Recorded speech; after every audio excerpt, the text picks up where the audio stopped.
Listo, ok, Betty, buenas noches para Betty, buenas noches para todos los estudiantes, docentes y comunidad académica que participa en este espacio.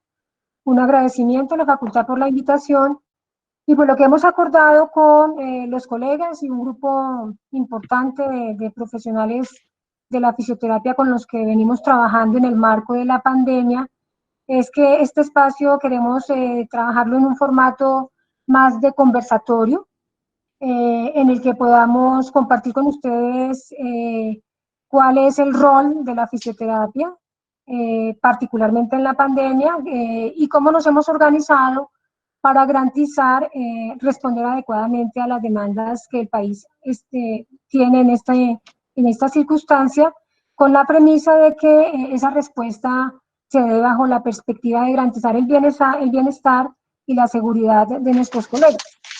Queremos en ese sentido una respuesta eficiente y eficaz con una seguridad total en el ejercicio de la profesión. Entonces, quiero saludar a los dos colegas a quienes hemos invitado para este ejercicio, la profe Esther y el profesor Edgar. Ahorita les voy a dar el espacio para que ellos puedan saludar e iniciar este ejercicio con nosotros.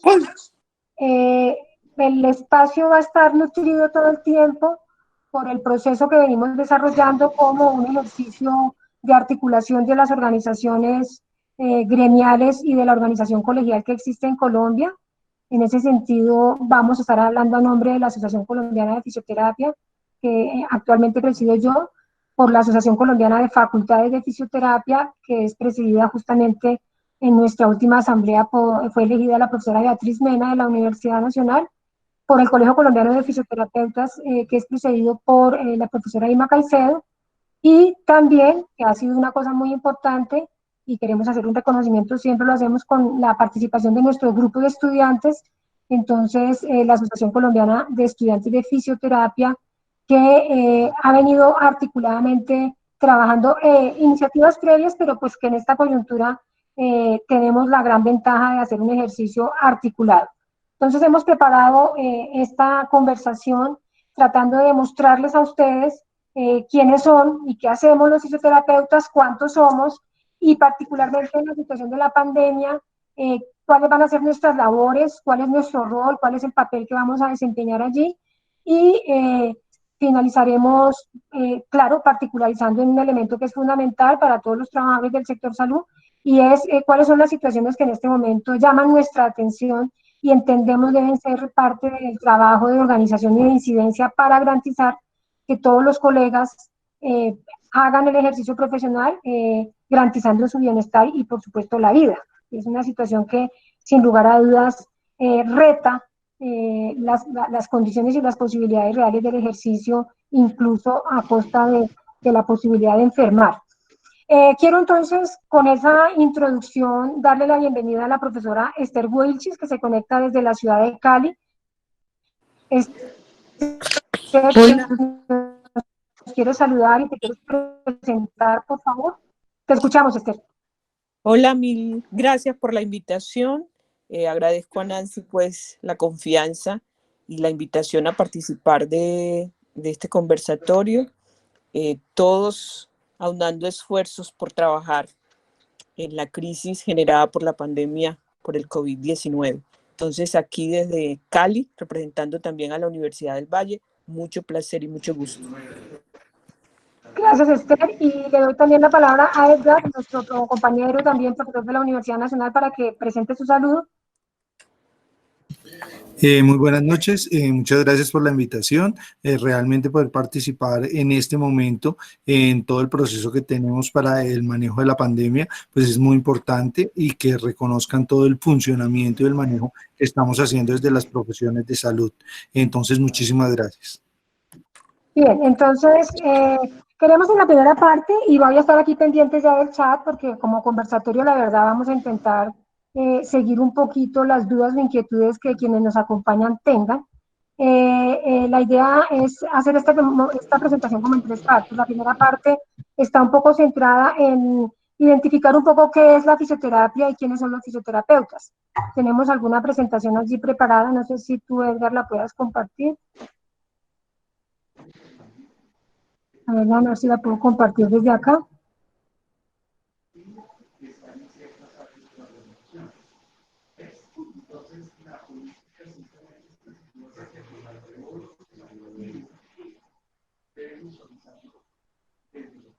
¿La colocaste, Edgar? ¿Teo? Edgar.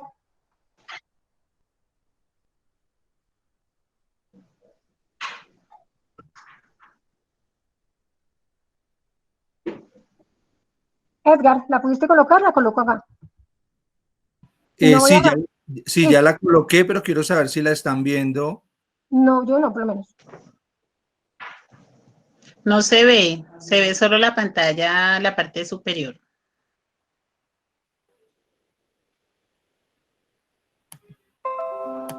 Un segundo. Vale, por lo pronto, mientras aparece la pantalla, sí quisiera como iniciar comentándole a todos los asistentes que la fisioterapia es una profesión universitaria que en el momento... Ahí sí se ve, qué pena. ¿Vale? ¿Ya se ve, Betty? No, no veo nada. Yo veo solamente la parte superior de la pantalla. Los archivos que están abiertos, pero no se ve presentación. Qué pena, los interrumpo. Los participantes, para ver la pantalla que está compartiendo el doctor, deben pararse en el nombre del doctor, o sea, a mano derecha, donde están toda la lista de los participantes por orden alfabético, y en el nombre del doctor les aparece una flechita hacia arriba. Cuando le den clic a eso, debe aparecer la pantalla que le está compartiendo. Y el doctor está compartiendo la pantalla, pero no está mostrando diapositivas, sino como lo que se está viendo de la charla.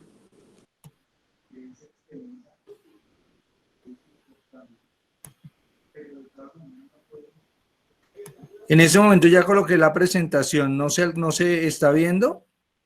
No se ve. No se ve. Y ya me paré en el nombre. Me paré en el nombre.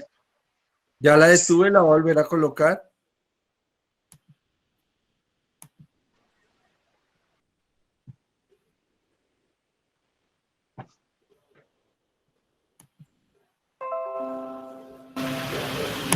Doctor, ahí debe darle Yo sugeriría clic a la que presentación. empecemos a hablar mientras se resuelve el tema técnico de la presentación. Si les parece, Nancy. No hay problema, yo igual la tengo acá, lo que pasa es que, bueno, yo la voy acá colocando, entonces, iniciar diciendo que la fisioterapia es una profesión que está regida por la ley 598, perdón, 500, aquí estoy aquí tratando también yo de mirar mi propia presentación, pero... Ya la coloqué, ahora sí se ve. Doctor, debe abrir la pantalla donde sale la presentación, pantalla completa, para que le dé compartir, porque sí está compartiendo la pantalla de su computador. Dé clic sobre la presentación. Le estoy dando clic, pero no me la deja mostrar. Ahora. No, doctor, Tampoco. sale la pantalla de su computador. Ya.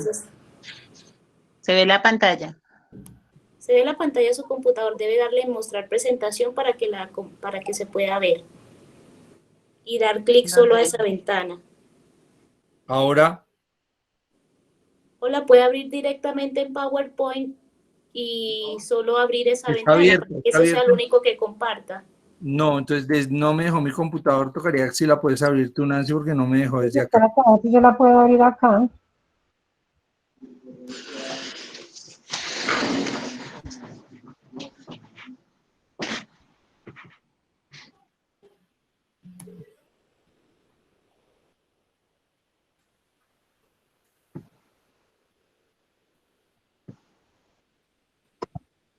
No sé si ya compartí. Luisa, no sé si salga ya. No sé, no, doctora, aún no la está compartiendo. No se ve nada.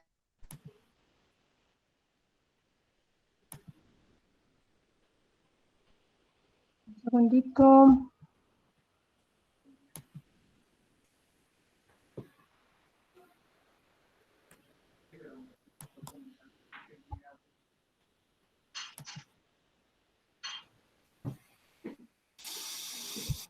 Pues no nos está dejando ver la presentación, pero igual yo puedo de todas maneras, mientras miramos a ver si se puede resolver el tema, ir comentando un poco la información que teníamos preparada, si les parece. Perfecto, continuemos. Entonces, la fisioterapia, como les decía, está normada por la Ley 528 de 1999. Esta es una profesión de corte universitario, de una formación universitaria. Y según los datos oficiales, en Colombia actualmente contamos con un grupo de profesionales de 28.000, que asciende a 28.000 hombres y mujeres, la mayoría de ellas mujeres, más del 88% mujeres, ejerciendo legalmente la profesión en el país. De esta cifra, que es una cifra muy importante pues para la coyuntura actual, habría que decir que el 70% de nuestros colegas ejercen en el área asistencial y de manera muy específica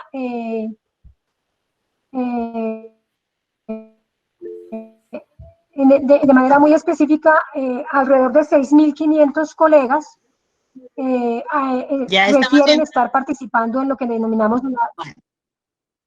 Pero esa no es Edgar, esa no es. Es la otra, Edgar. Están en el área cardiopulmonar, alrededor de 6.500 profesionales. Este dato es muy importante porque entendiendo la magnitud del problema y la urgencia que, pues, digamos, se proyecta en términos de la cantidad de casos que van a congestionar los servicios, el stock, llamémoslo así, la cantidad de talento humano disponible para desarrollar una serie de procesos y procedimientos en áreas claves asistenciales se convierte en un elemento central. Los fisioterapeutas, como les digo, que se desempeñan específicamente en las áreas cardiopulmonares, oscilan alrededor de los 6.500. Muchos de ellos tienen formación como especializados en áreas cardiopulmonares y se encuentran en las instituciones, particularmente en áreas de hospitalización, pero de manera mucho más concentrada en áreas de unidades de cuidado intensivo. Una, digamos, aproximación que hemos hecho justamente de cara a conocer la situación actual y cuál sería el recurso humano con el que contamos, nos permite pensar que en las áreas que nosotros hemos identificado que van a ser las áreas que van a tener mayor exigencia durante esta pandemia, que aparecen aquí en la diapositiva, son 5 áreas, lo que pudieran ser los servicios de atención domiciliaria o servicios de home care, ubican cerca de 1.560 de nuestros profesionales. En las áreas de consulta externa se encuentran cerca de 1.430 profesionales, en las áreas de urgencias 650 profesionales y en las áreas de hospitalización 975 y en las áreas de cuidado intensivo, que es donde la gente generalmente coloca el foco, pero la primera mensaje que quisiéramos dar es que el profesional de fisioterapia, él acompaña, digamos, varias áreas o el conjunto de áreas que están presentadas acá. La unidad de cuidado intensivo en todo caso concentra un número muy importante de 1.800 profesionales que estarán haciendo una serie de actividades orientadas a restablecer la salud y posibilitar que los pacientes salgan de esta situación crítica y restablezcan su vida cotidiana y el desarrollo de sus proyectos. Eso, digamos, grosso modo, sería como un primer paneo de cuál es el número de profesionales. Si ustedes se dan cuenta, es un contingente muy importante. Sin embargo, desde el inicio de la pandemia y desde el inicio del trabajo que hemos hecho de preparación para esta circunstancia, tenemos claro que un escenario crítico, un escenario en el que en efecto no podamos contener la pandemia, pues el recurso va a ser un recurso escaso. Por consiguiente, una tarea fundamental preparatoria ha sido cómo cualificar este personal y cómo expandir este profesional. Entonces, antes de entrar un poco como en ese elemento de contar que venimos trabajando, yo quisiera que entráramos a mirar un poco con más detalle, ya sabiendo cuántos profesionales están ubicados en estas áreas, qué es lo que hacen los profesionales de fisioterapia en cada una de ellas. Entonces, en esta primera, digamos, reflexión, Edgar, quisiera invitarte a ti en particular a que nos ilustres cuáles son los procesos y procedimientos y cuál es el rol y las tareas que hace un fisioterapeuta en los servicios de home care y en los servicios de consulta externa. Aquí en todo caso empezaría yo señalando que la fisioterapia siempre, digamos siempre, por fuera de la pandemia, y obviamente aquí también en la pandemia lo hemos reconocido, es una profesión que tiene labores de promoción de salud, es decir, acá para nosotros será un elemento fundamental desarrollar actividades orientadas a favorecer el bienestar en esta etapa de confinamiento voluntario, y allí aparecería entonces, seguramente con otras disciplinas, todas las iniciativas orientadas a promover el bienestar a través de la actividad física. Ahora Edgar nos dará más elementos. El componente de prevención, entonces nos sumamos a todo el ejercicio de información, comunicación, hábitos y demás preventivos frente a la pandemia. Y en este elemento de home care, este primer punto súper importante de toma de muestras, identificación de casos, toma de muestras para la identificación de casos y acompañamiento en el caso de que los casos sean positivos en esta primera fase de trabajo domiciliario. Entonces, Edgar, cuéntanos un poco mejor, amplíanos la información al respecto de la labor del profesional en los servicios de home care. Claro que sí. Bueno, retomando lo que está planteando Nancy, las actividades que nosotros estamos desarrollando desde todas las líneas de las estrategias de atención, estamos desde la parte de promoción, prevención, recuperación y rehabilitación, y estamos tratando de centrarnos desde todo lo que es el cuidado de todas las poblaciones que están en home care. Uno de los puntos principales de los que queremos trabajar en este momento es que si estamos trabajando en la estrategia, en el proceso de aislamiento de las personas que están con síntomas o que están asintomáticos, es importante para nosotros como fisioterapeutas poder trabajar con toda esta población. Uno, con la identificación de los pacientes que son asintomáticos y de los pacientes que son sintomáticos, y poder establecer diferentes estrategias en términos de trabajo, tanto desde la promoción como desde la prevención. Como grupo hemos venido trabajando con diferentes estrategias que nos permiten desarrollar programas educativos con la población para que conozcan cuáles son los riesgos que se tienen.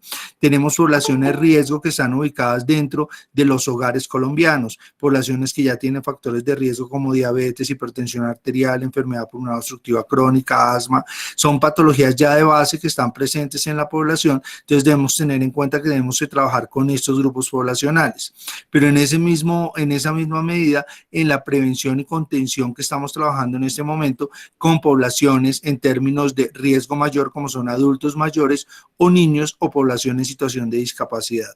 Entonces, en este momento, el trabajo que venimos desarrollando está centrado en esas actividades, tanto para la parte de trabajo de home care y trabajo domiciliario, y como en su mismo momento en la parte de consulta externa, dado que en los servicios de consulta externa, como mencionaban en la charla anterior, todo lo que son salas de trabajo de infección respiratoria aguda, de enfermedad respiratoria aguda, tanto niños como para adultos con enfermedad respiratoria, son una de las prioridades que tenemos en este momento, dado que tenemos un cruce epidemiológico en este momento. Uno, la contaminación ambiental con la que veníamos manejando. Dos, el coronavirus que se presenta en este momento. Y tres, el cambio estacional, que estamos con un incremento de la época de lluvias que ha llevado a que tengamos no solamente el coronavirus, sino otros virus que en este momento están llevando al incremento de las enfermedades respiratorias. Entonces, desde ese punto de vista hemos empezado a trabajar desde esta primera etapa como uno de los grupos que está desarrollando desde esta área el trabajo para todo lo que es promoción y prevención y tratamiento temprano en cada una de estas poblaciones, tanto en la zona domiciliaria con home care y en la zona de consulta externa. No sé si ya entramos a hablar del programa o primero se lo mencionas tú, Nancy. No, de una vez si quieres, porque luego vamos a la parte final de las cosas que nos preocupan. Entonces, si quieres de una vez cuéntanos con más detalle, porque hasta aquí estaría como lo que tradicionalmente, digamos, se podría estar haciendo. ¿Cómo pensamos fortalecer y afianzar las competencias y el rol profesional en estas dos áreas? Bueno, básicamente yo voy a pasar a otra presentación que tengo acá. Espero que esta se vea, no es una presentación, sino son unas infografías que hemos venido desarrollando como grupo de trabajo. Entonces yo se las voy a mostrar. ¿Ya las pueden ver? ¿Sí? Acaba de hacer un cambio de pantalla. Sí, está. Perfecto. Listo. Entonces aquí no, Edgar, se ve lo mismo. no se ve una infografía de embarazo. Es una infografía. Yo estoy viendo una infografía. Sí se ve, profe. Sí se ve. Listo. Entonces aquí estoy compartiendo algunas de las infografías que hemos desarrollado con el grupo, en el cual lo que queremos trabajar son con poblaciones que están en riesgo. Entonces, como ustedes ven, por ejemplo, hemos querido desarrollar para manejo de todo el proceso de domiciliación, por ejemplo, poblaciones en riesgo como es adulto mayor, en la cual hemos desarrollado algunas estrategias en términos de programas y educativos y esta serie de infografías que nos van a permitir que los pacientes adultos mayores, ¿por qué están en mayor riesgo por el coronavirus? Hemos tomado algunas de las estrategias planteadas por la OMS y el CDC de Atlanta que nos han determinado cuáles son los riesgos que se tienen y más si se tienen grupos que están en mayor riesgo por enfermedades concomitantes. Entonces, ¿cuáles son los riesgos y por qué es prioritario, cierto? Dentro del manejo, como se ha venido recomendando, quedarse en casa, lavado frecuente de manos, limpieza y desinfección de superficies, contacto con otras poblaciones y lo más importante que queremos y venimos desarrollando dentro del grupo y dentro de otras las estrategias, el aprovechamiento del tiempo en casa. Es que los adultos mayores, por ejemplo, realicen otras actividades como ejercicio mínimo 30 minutos 3 veces a la semana, con unas indicaciones que vamos a empezar a trabajar con los diferentes grupos, que realice ejercicios de memoria, lectura, que nos permitan entender el funcionamiento y el manejo. Me disculpo un segundo que se me cerró acá.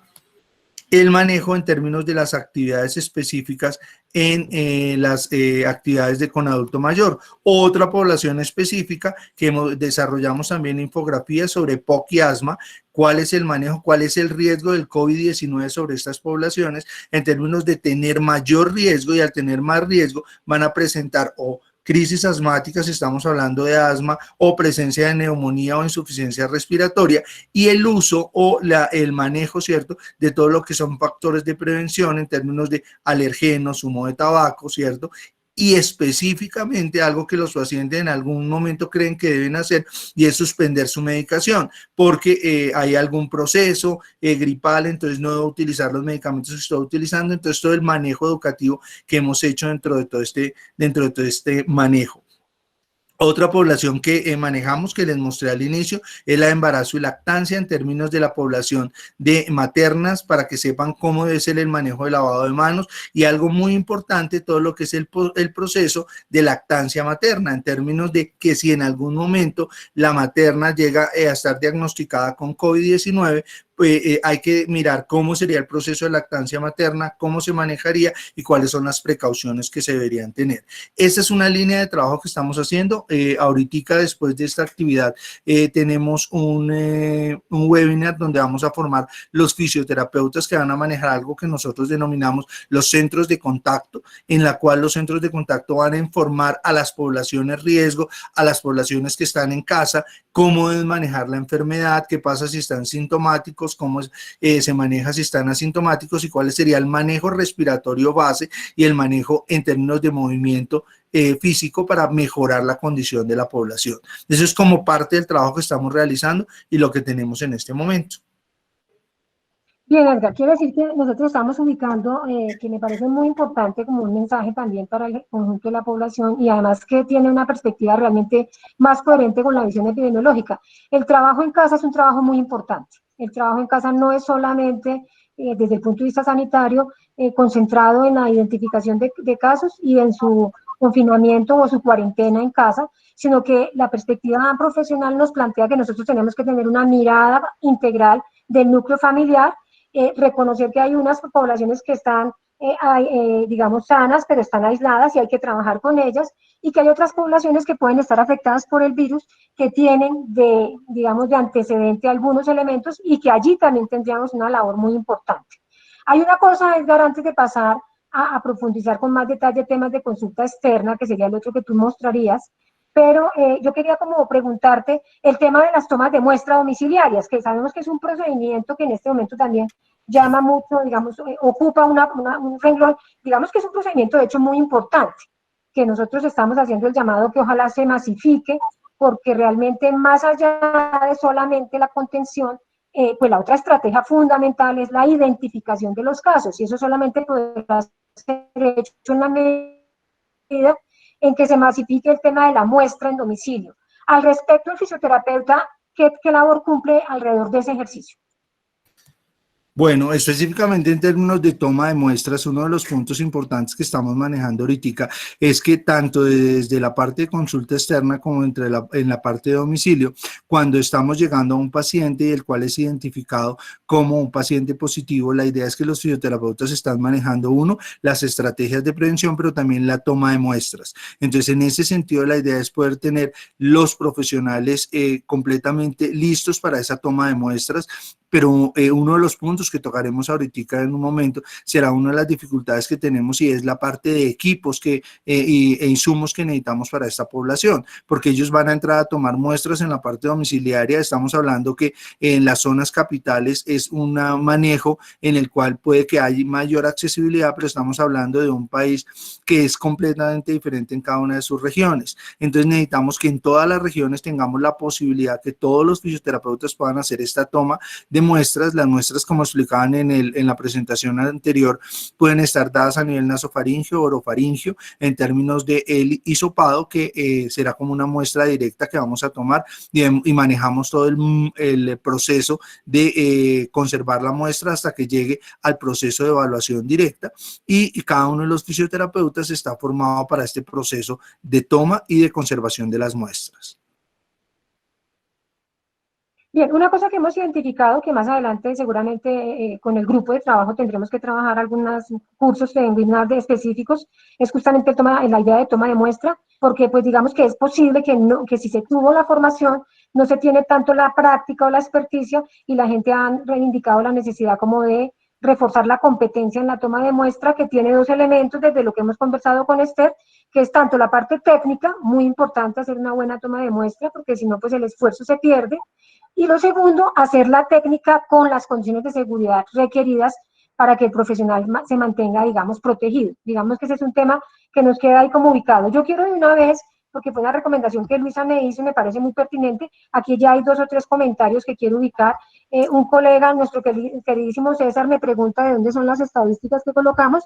En efecto, César, las estadísticas de la distribución de las áreas tienen que ver con el Estudio Nacional de Condiciones que se hizo en el año 2015 y con un ejercicio que estamos haciendo justamente en el marco de la pandemia, que ha sido la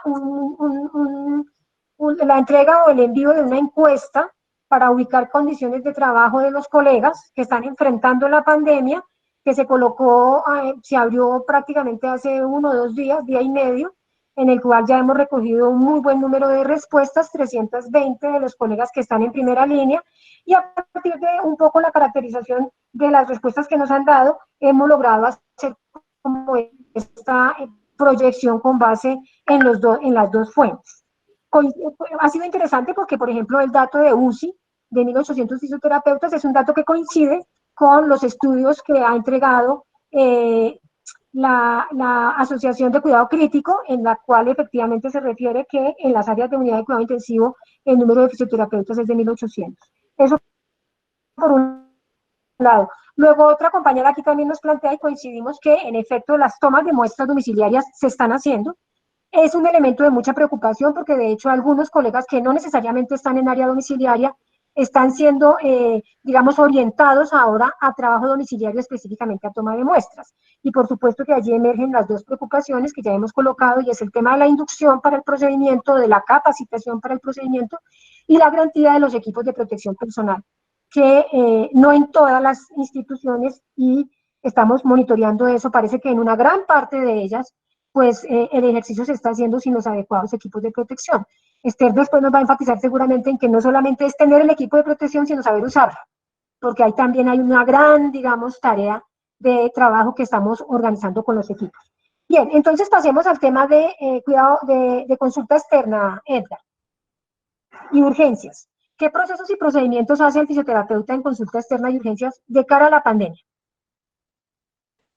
Bueno, en términos de lo que ha sido el manejo en consulta externa de urgencias, históricamente hemos venido manejando todo lo que son cuadros respiratorios, específicamente en todo lo que es el manejo de la infección respiratoria aguda. En este momento, dando el marco al desarrollo de la pandemia, el objetivo primario que tenemos nosotros es recibir los pacientes que sean sintomáticos, y dentro de los pacientes sintomáticos, uno, lo que estamos haciendo es toma de muestras, y dos, la atención de pacientes que ameriten el manejo, teniendo todas las precauciones, como lo estábamos mencionando hace un momento, para evitar el contagio de los profesionales de salud, porque uno de los problemas primarios que vamos a tener es que como hay un contacto directo, debemos manejar todas las medidas de prevención, específicamente por lo que se mencionaba en términos de manejo de aerosoles, ya dado que en este momento necesitamos hacer, dependiendo del cuadro del paciente, si el paciente está en coronavirus moderado o severo, la idea es recibirlo en urgencias y en consulta externa y hacer el direccionamiento específico para las áreas y manejo que se necesite.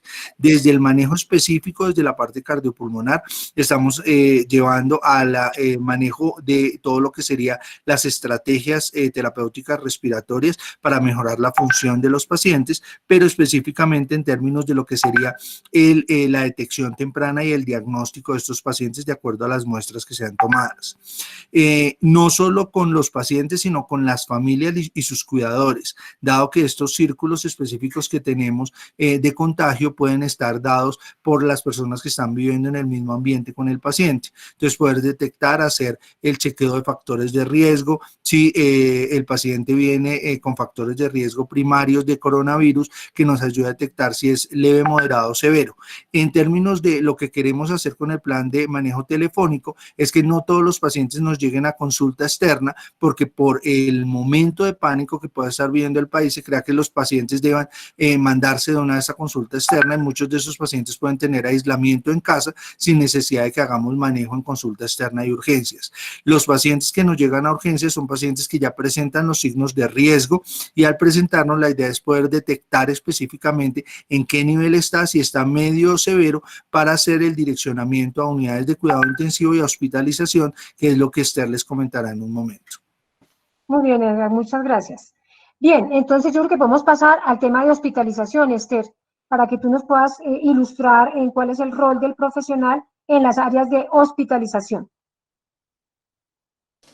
Bueno, muy buenas tardes nuevamente. Yo creo que en las áreas de hospitalización y de cuidado intensivo, el rol del fisioterapeuta, al igual que el de todos los profesionales que participan del equipo interdisciplinario en estos pacientes, es supremamente importante, y creo que es una cadena de secuencia. La importancia radica desde lo que Edgar está hablando en la prevención hasta cuando ingresa a urgencias, en donde somos profesionales de primera línea de atención.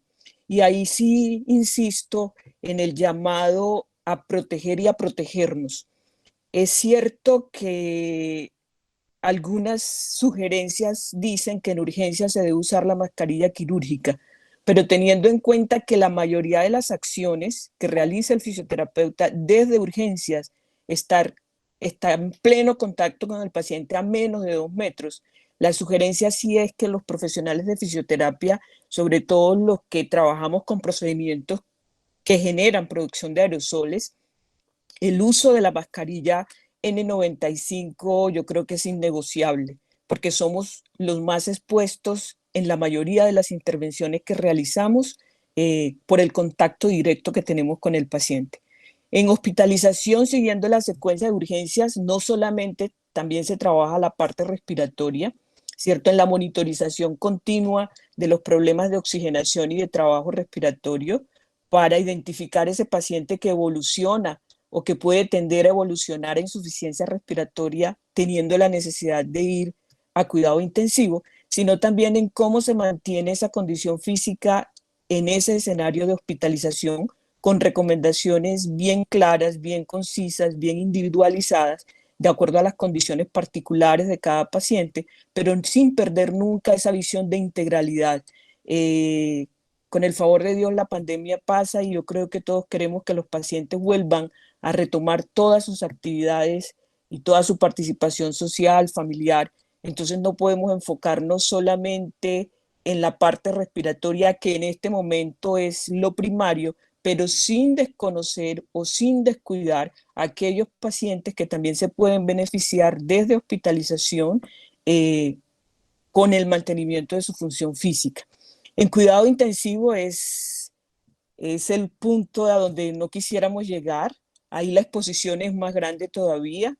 El fisioterapeuta es clave en la programación de las estrategias ventilatorias que ya están bien definidas por los lineamientos internacionales de cómo ventilar a los pacientes críticos que necesitan el soporte ventilatorio mecánico, y creo que también ahí juega un papel importantísimo la visión integral. Todos sabemos que la ventilación mecánica prolongada termina comprometiendo la función muscular, no solo respiratoria, sino la función física. Y como fisioterapeutas creo que es un deber, en el afán por recuperar la oxigenación y por destetar al paciente, nunca olvidarnos que la parte física también es fundamental y que nunca debemos escatimar esfuerzos en por lo menos brindarle al paciente lo mínimo, lo básico que él necesita para por lo menos mantener esa condición o mitigar los efectos deleterios del reposo prolongado y de la ventilación mecánica a lo que estos pacientes estarán sometidos por largos días. Seguramente en cuidado intensivo estarán los profesionales que hoy tienen más experticia, que tienen más conocimiento del manejo del paciente crítico, pero también es cierto que seguramente muchos profesionales que trabajan en otras áreas, si las cosas se complican, tendrán que ir a dar soporte a la atención de esos pacientes en cuidado crítico. Por eso ha sido una preocupación desde los gremios o desde los grupos que hemos organizado en ASCOFI en generar también infografías, cursos que vamos a organizar de conceptos básicos de ventilación mecánica para profesionales no expertos en el área. Nancy decía una cosa muy cierta, son competencias que se tienen, pero que no se mantienen porque muchos no se dedican en el día a día al manejo de pacientes en cuidado crítico. Entonces creo que es una preocupación sentida en el gremio cómo también fortalecemos esas competencias para esos profesionales que no se dedican en el día a día, pero que seguramente con mucha disposición irán a colaborar en el manejo ventilatorio de estos pacientes. Y sobre todo la seguridad, señora. Edgar nos hablaba, quería que enfatizaras, Edgar nos hablaba del webinar que va a haber ahora, que está más orientado a esta perspectiva de el rol del fisioterapeuta en el ámbito domiciliario, pero tenemos programadas otras. ¿Por qué no nos comentas las que están ya programadas para realizarse en este sábado? El sábado está el de ventilación mecánica básica, ¿cierto? Para profesionales. A mí no me gusta hablar de mucho de no expertos, sino expertos. Yo creo que de profesionales que se dedican más y otros que se dedican menos a trabajar con pacientes con soporte ventilatorio mecánico. Es un grupo que ha diseñado un curso muy práctico, muy básico, siguiendo los lineamientos y las directrices de las asociaciones médicas que ya han publicado bien claramente cuáles son las estrategias ventilatorias que debemos usar en estos pacientes que evolucionan con insuficiencia respiratoria. Pero también, además de recordar eso, el curso tiene un énfasis muy grande en cómo nos protegemos cuando realizamos todas esas acciones en cuidado intensivo, que va desde la manipulación de los circuitos, el proceso de intubación, la reanimación, la succión de secreciones, todos esos procedimientos en los cuales somos protagonistas, pero que generan producción de aerosoles. Entonces es no solamente cómo ventilamos, sino cómo también nos protegemos durante la realización de esos procedimientos. Digamos que ese va a ser el foco principal del curso a realizarse el día sábado. Muy bien. Disculpa, Nancy, una sugerencia. Muy importante que nos comentes la experiencia de lo de las encuestas y para recordarles a los participantes que a través del chat pueden ir haciendo sus preguntas para yo irlas organizando para que al final nuestros 3 invitados puedan colaborarnos con el tema de las preguntas. Sí, justamente iba a iniciar ya con ese punto porque lo que queríamos era primero como hacer un paneo general del rol del profesional y pues entre todos, digamos, a ganar conciencia de que nuestro rol es un rol que incluye, por decirlo así, la cadena o estos 5 referentes que hemos identificado como claves de cara a la pandemia: el tema domiciliario, el tema de consulta externa y urgencias, el tema de hospitalización, el tema de unidad de cuidado intensivo o cuidado crítico. Y pues entender que en todos ellos, pues la idea es que nosotros podamos desarrollar nuestras labores con perspectiva integral, que incluye todo el tiempo pensar en el tema de la promoción y la prevención, de la atención y la rehabilitación, porque pues finalmente, por la misma característica de la pandemia, ellas están presentes, digamos, de manera permanente en estos 5 elementos. Digamos que lo que vendría a continuación es señalar que en el reconocimiento de ese ejercicio profesional en esas áreas, pues los gremios nos hemos organizado y tenemos montada una estrategia que básicamente está trabajando alrededor de 3 componentes claves. La construcción más bien la revisión. Allí hemos tenido como referencia, por supuesto, todos los referentes nacionales e internacionales idóneos en ese sentido, la revisión del lineamiento, el ajuste y, digamos, la apropiación y la ubicación pertinente de esos lineamientos.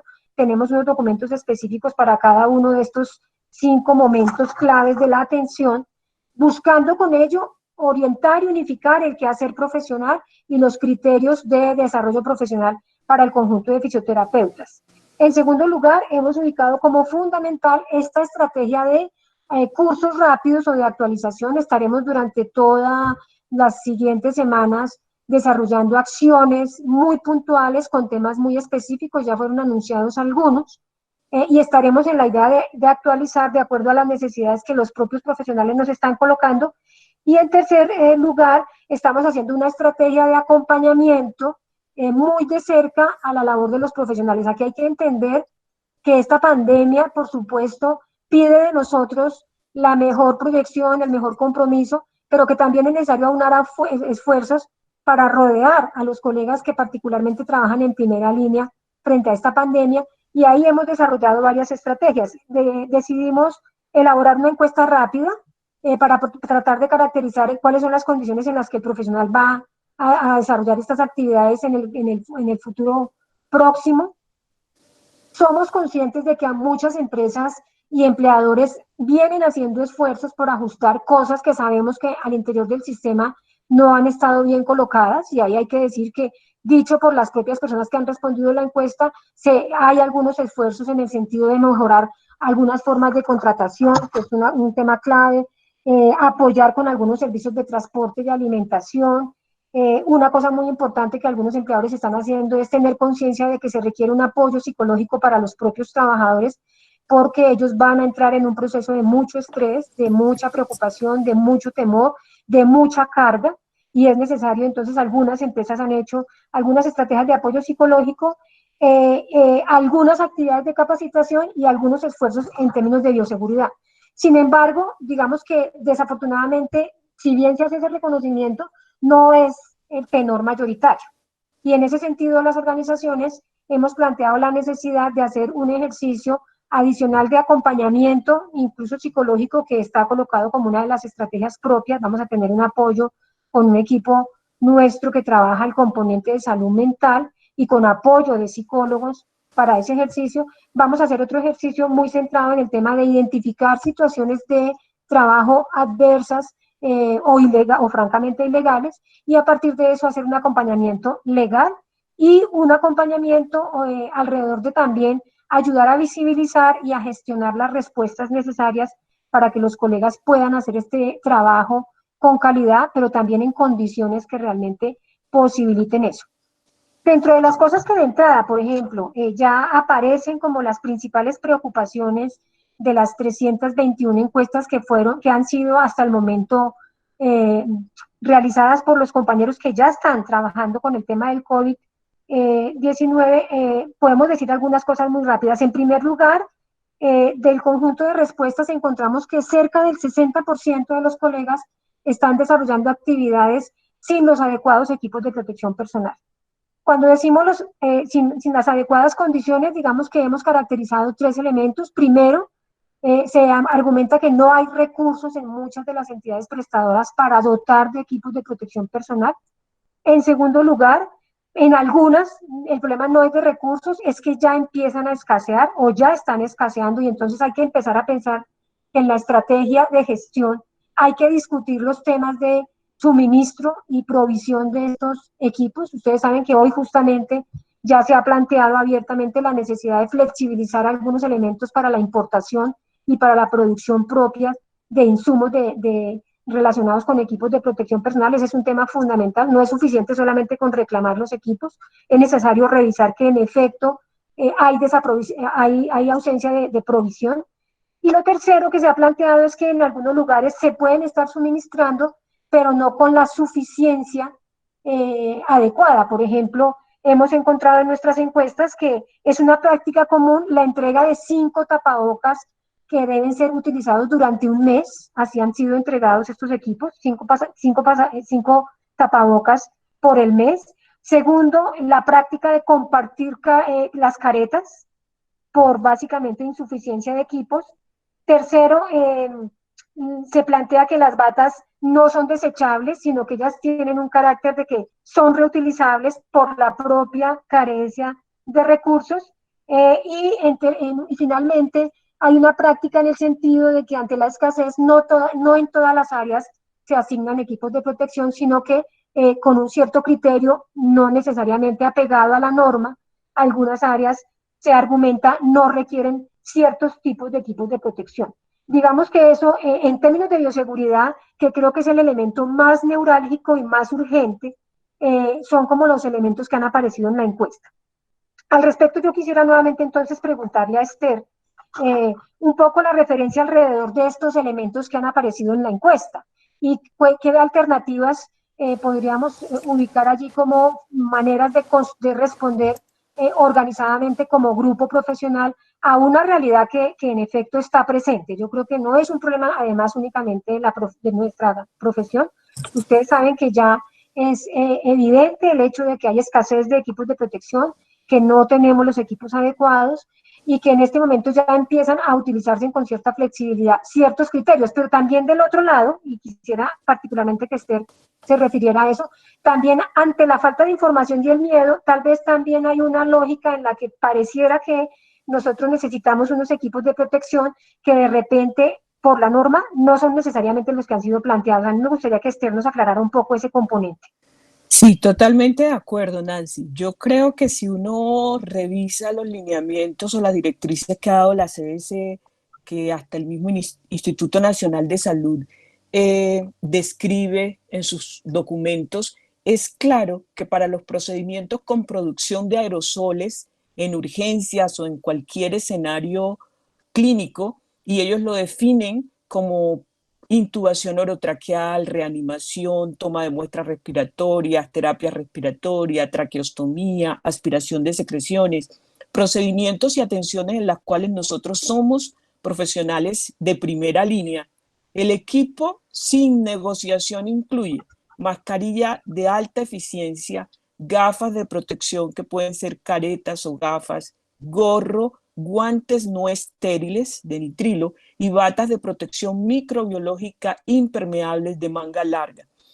2, 3 guantes, ellos no lo describen en sus lineamientos. Yo creo que ya esas son decisiones institucionales y deciden ponerse 1 o 2 o 3 pares, pero por lo menos en las guías no lo describen y dan unas recomendaciones que también son muy claras ante las dificultades para conseguir la mascarilla N95 o cuando estén escasas, que se puede considerar el uso extendido hasta 8 horas continuas o hasta 5 recambios, verificando el estado adecuado de las mismas. Y en esos mismos documentos describen el test de fuga para verificar si verdaderamente esa mascarilla N95 antes de esos 5 recambios sigue funcionando de manera adecuada para proteger. Entonces yo creo que son recomendaciones bien claras, bien precisas. Con respecto al overall, también en la última revisión que hice del documento de la CDC es muy claro que no es necesario el overall, y creo que también tenemos que llevarlo a la situación nuestra, a nuestra situación real. Si una institución tiene para comprar overall, que necesita un entrenamiento específico, que no te lo puedes quitar en cualquier momento, sino que tiene unos estándares para su uso, y no se ha demostrado que ese sea mejor que las recomendaciones de todos los elementos de protección personal que anteriormente mencioné, no se justifica exigir el overall. Lo que sí creo con lo que no se debe negociar son con los elementos estándares de la mascarilla de alta eficiencia, de las gafas de protección, del gorro, de los guantes no estériles y de las polainas. Lo ponen como opcional en algunos de los documentos. Ya cada institución, si después de eso quieren ponerse otro par de guantes, si después de ese quieren ponerse otra bata, yo creo que ya eso es decisión de cada grupo, pero por lo menos, o por lo menos no, debe asegurarse esto que es indispensable para evitar contagiarnos y protegernos como debe ser. Hay una cosa que también ellos lo refieren muy claro, y es que no en todos los lugares hay caretas disponibles para todo el mundo, pero es cierto que si la careta o las gafas no son desechables, debe desinfectarse con alcohol al 70% entre cada uso. El fonendoscopio, si el paciente no tiene un fonendo para cada paciente, debe desinfectarse también entre cada paciente cuando se use. Entonces yo creo que si uno sigue las normas de cómo quitarse y cómo ponerse los elementos, porque eso también es muy importante. La institución pueda que te dé todos los elementos, pero existe una secuencia lógica para ponerse los elementos de protección y para retirar los elementos después de los procedimientos. Si no se cumple esa secuencia lógica, también se está rompiendo la protección. Entonces, digamos que son cadenas que una depende perfectamente de la otra. Yo tengo los elementos de protección personal, la institución me los da, pero yo tengo que tener el conocimiento y ser riguroso en la manera como me los pongo, en la manera como me los quito, y usarlo para los procedimientos en los que hay producción de generación de aerosoles. Cuando no hay producción de generación de aerosoles, lo que las guías describen es las mascarillas quirúrgicas para la atención de los pacientes. Sin embargo, yo sigo insistiendo en que los fisios somos más expuestos que cualquier otro profesional, porque atender a un paciente menos de 1 metro para nosotros es imposible. Y la norma lo dice, el contacto debe ser a más de 2 metros. Entonces nosotros por ahí ya estamos en permanente exposición, porque no vamos a cumplir nunca con esa regla de atender a un paciente a menos de 1 metro. No sé si eso respondió a la pregunta. Importante, gracias Esther, importante ese énfasis. Por eso nosotros vamos a insistir mucho en este tema de bioseguridad en 2 líneas, en lo que tiene que ver con información, comunicación y cursos de formación, porque nos parece que ahí, pues digamos ahí hay una parte importante del bienestar y de la seguridad de nuestros colegas. Enfatizaremos mucho eso en la estrategia, en estas estrategias. Y la segunda cosa, y con eso ya vamos cerrando, tiene que ver con otro elemento que tampoco podemos ignorar, y es que pues nosotros venimos en un proceso de precarización del trabajo muy importante, y en esta pandemia, en estas circunstancias, pues ya tenemos también identificado que se han presentado una serie de elementos que tienen que ver con cambios en las reglas o las condiciones de los contratos de trabajo, de los acuerdos de trabajo, que significan mover a algunos profesionales de unas áreas a otras, a desarrollar una serie de procesos y procedimientos sin que necesariamente se haya hecho la inducción adecuada, la capacitación adecuada o la provisión de equipos necesarios, y ese es un elemento que nosotros estamos ubicando allí. También hemos identificado una práctica en torno a el envío de muchos colegas a vacaciones no remuneradas o a licencias no remuneradas, pues que también atentan contra el tema del trabajo de los colegas. Y entonces tenemos esta otra línea en la que estamos también identificando situaciones y empezando a trabajar con algunos apoyos legales y hasta donde sea posible un ejercicio de incidencia y negociación, condiciones de mantener y de mejorar condiciones laborales que históricamente no han sido las mejores para nuestra profesión. Algunos temas que emergen y que nos preocupan tienen que ver, por ejemplo, con el tema de salarios, el tema de incluso porque en algunos contratos la muestra se paga, el pago se hace por muestra, por ejemplo, y entonces aparece la discusión frente al valor de las muestras, y allí hemos identificado que no hay hasta el momento una precisión muy clara, hay una diversidad de tarifas, pero pues hay también una tendencia a tal vez bajar esos valores que ya son bastante pequeños, y pues en condiciones de riesgo, situaciones frente a las cuales las asociaciones vamos a estar haciendo el seguimiento y el acompañamiento. Para eso se ha diseñado y se ha creado un equipo específicamente para ello. Creo que esencialmente era lo que queríamos un poco compartir con ustedes. Betty, no sé si hay preguntas que nos quedan allí pendientes para poder cerrar el ejercicio con las preguntas. Sí, ya para concluir, revisando, en general la mayoría se les dio respuesta. Algunos preguntaron que cómo podían acceder a los cursos que está haciendo Colfi Colombia, ya les informé por el WhatsApp. Y preguntan también, con relación al tema de bioseguridad, el papel también de las ARLs. Eso debe estar contemplado dentro del proceso de salud ocupacional y debería estar garantizado también desde las ARLs, ¿cierto? Con esa respuesta podríamos terminar, y antes de cerrar les quiero también contar las charlas que vamos a ver mañana. Claro, sin lugar a dudas, el tema de las ARLs es un tema fundamental. Ellos tienen un papel importantísimo en la asistencia a los empleadores y en el tema de cuáles deben ser las condiciones de trabajo que se deben tener, pero justamente hoy ha sido notorio, no sé si ustedes se han dado cuenta el día de hoy, en la participación del ministro de Trabajo, un segmento importante tuvo justamente que ver con el hecho de llamar la atención en el papel que las ARLs tienen frente a garantizar las condiciones de seguridad para los trabajadores. Y entonces allí en este tema de la gestión, pues nosotros tenemos que ver como el conjunto, porque hay algunas cosas que hay que resolver con los empleadores, habrá unas cosas que tenemos que trabajar con las ARL. Allí, por ejemplo, hoy empezamos a circular el lineamiento para los reportes de accidente de trabajo, que tenemos que tenerlos allí presentes, y de enfermedad profesional, porque nosotros como trabajadores también tenemos que conocer esos derechos y esos procedimientos para que después podamos hacer efectivamente la adecuada, digamos, cobertura o reclamación de esos derechos. Entonces, ese material también ya está circulando por las redes para que nosotros tengamos en cuenta eso.